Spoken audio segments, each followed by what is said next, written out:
দাঁড়িয়ে অথবা হেঁটে, দাঁড়িয়ে বা হেঁটে ইস্তেঞ্জা করা যাবে না।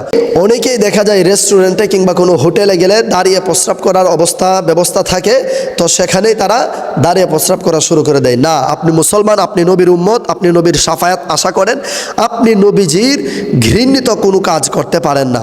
আপনি দাঁড়িয়ে প্রস্রাব করবেন না, এটা শয়তানের কাজ, এটা ইসলামে নিষেধ রয়েছে। দাঁড়িয়ে প্রস্রাব করা যাবে না, পায়খানাও করা যাবে না। তবে কারোর যদি বসতে সমস্যা হয় এটা অন্য বিষয়, এটা তখন করা যাবে, তখন কোনো সমস্যা হবে না। কিন্তু আপনি দাঁড়িয়ে প্রস্রাব করতে পারবেন না, নিষেধাজ্ঞা রয়েছে। আবার অনেকে বলতে পারেন যে আমাদের তো জিন্স প্যান্ট থাকার কারণে অনেক সময় বসতে পারি না। তাহলে যদি আপনি বসতে না পারেন তাহলে আপনি ওয়াশরুমে চলে যাবেন, দরজা লাগিয়ে আপনি বাথরুমে যেভাবে যান ঠিক এভাবে আপনি প্রস্রাব করবেন, তাও দাঁড়িয়ে প্রস্রাব করবেন না, এটা যেন মনে থাকে। আবার অনেকে মজার ছলে হেঁটে হেঁটে প্রস্রাব করে, এটাও করা যাবে না, এটা মজার ছলেও করা যাবে না, এটা ইসলামে নিষেধাজ্ঞা রয়েছে, এই কাজ কখনোই করা যাবে না।